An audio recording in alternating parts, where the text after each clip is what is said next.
सिर का दान। एक ऋषि थे, बड़े तपस्वी। दिन रात तप में लीन रहते, कठिन से कठिन साधना करते। दूसरों की भलाई के काम और प्राणी मात्र की सेवा उनकी आदत बन चुकी थी। यहाँ तक कि पशु पक्षी की भी वह बहुत सेवा करते, उन्हें खिलाते पिलाते और दुलारते। दूसरों को मार कर खा जाने वाले हिंसक पशु भी उनके आश्रम के चारों ओर प्रेम और प्रीति से विचरते थे।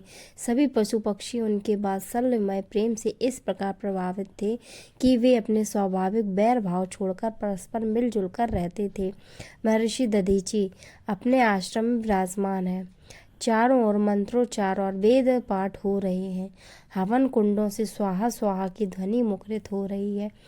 दोनों मन को शांति प्रदान करने वाली सुगंध सौरभ वायुमंडल पर तैर रही है।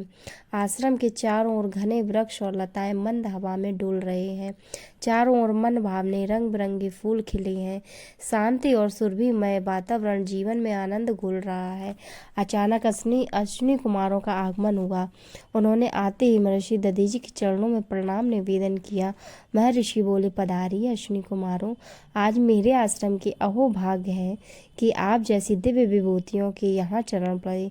अश्विनी कुमार बारी बारी से आसन ग्रहण करने लगे। महर्षि ने फिर कहा, कहो आपके आने का उद्देश्य क्या है, वह हमें निसंकोच कह सुनाइए। अश्विनी कुमारों ने अपने आने का उद्देश्य स्पष्ट किया। महाराज, आप समस्त विद्याओं के ज्ञाता हैं। आपकी कीर्ति अथवा यश चारों भुवनों में छाया हुआ है। हम आपके श्रीमुख से मधु विद्या के गुण रहस्यों को जानना चाहते हैं।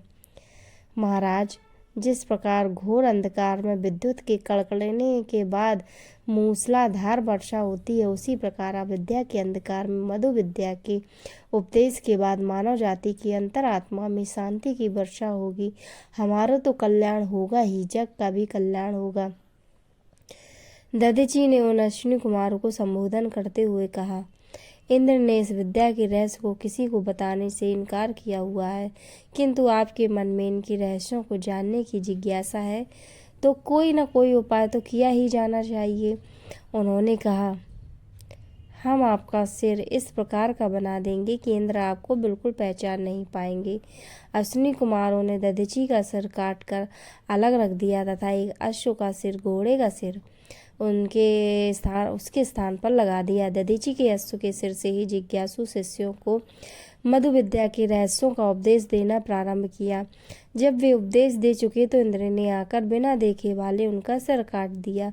तुरंत ही अश्विनी ने दधीचि के अपने सिर को, जिसे उन्होंने संभाल कर रखा हुआ था, धड़ के साथ पुनः जोड़ दिया। शिष्य ज्ञान अर्जन कर अपनी राह चलते बने। इस प्रकार उस तपस्वी महात्मा ने जन कल्याण के लिए अपना सिर तक कटवा देने का उदाहरण प्रस्तुत किया।